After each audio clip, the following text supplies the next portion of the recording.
Anyị abịa a sị ka m wetelu unu ọnọdụ ahụike taa. Ọnọdụ ahụike abụrụ sọ ma ichili mkpụrụ ọgwụ na-aṅụ. Anyị bịa ka anyị kụzie ihe na-adị mma n'arụ. Kedu afọ ya? Ọ bụ mkpụrụ osisi ya na gịnị akwụkwọ nri na ọzọkwa mmiri ọṅụṅụ. Ọ bụ ya bụ ihe na-enye ndụ. Ọ bụrụ kan, ọ bụrụ juice, ọ bụrụ alcohol na ihe na-enye ndụ. Nara lie na ọ bụ nri ọma.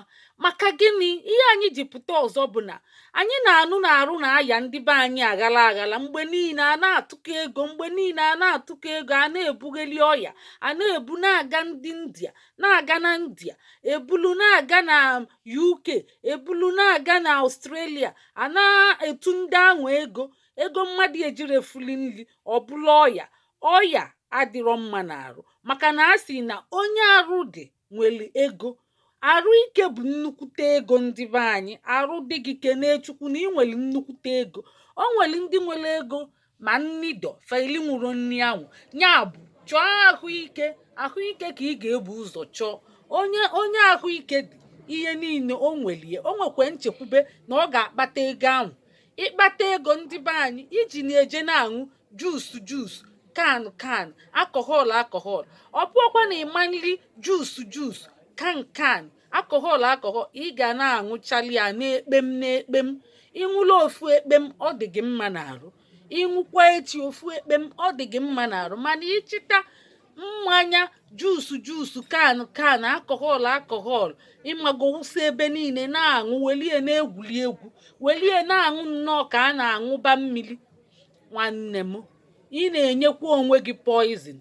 Nee nri ndị ọma. Ịkata ụgbọgịrị, ịta ihe abụọ anyụ nda ma karọt ma ihe niile, ihe ọbụla bụ akwụkwọ nri ezonye n'ala. Ọ bụ nri ndị ọma. Libie ka o si dị gị mma.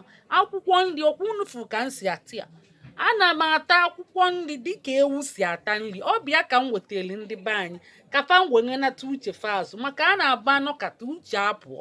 Anyị na-afụ ndị a na-ebugheli ọya. Ịma na ọtụtụ ihe na-eme anyị bụ ihe anyị ji ọnụ anyị lite. Anyị nweta obere ego anyị welie na-aṅụ ihe ekwesịrị ka anyị ṅụọ, ihe kwesịrị ka anyị welie wee na-enye nkịta, anyị welie na-eri.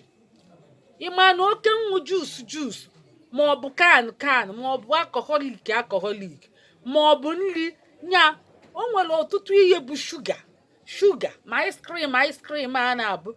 Mana ịbịala alachakwu ya na ntụwanye maọbụ na obele nwantịntị ya bụ in low quantity, ọ dị agara njọ. Mana o nwee ndị na-abọpụlie nnọọ eweta ya na-abọpụli. Nwanne m, ị na-enye onwe gị poizin. Mgbe ị ga-ebido yaba arụ kidney, lung, heart nya ahụ ya mba na umeju.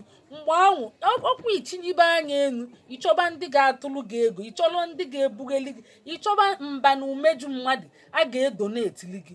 Nwanne m, zọkwa onwe gị ndị kịta ịka dịkwa mma, dị chalachala, dị galagala. Ọ bụ ọnọdụ ahụike ka m na-ewetara unu. Maka na ebe a bụ gịnị? Obodo ezi ya bụ community center. Anyị ga na-ewetara unu ihe ọma. Ọ bụ ọdịmma ndị Igbo ndị be anyị.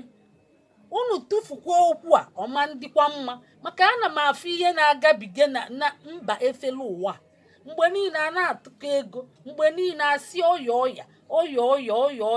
Kedu ihe na-eme ọya ahụ?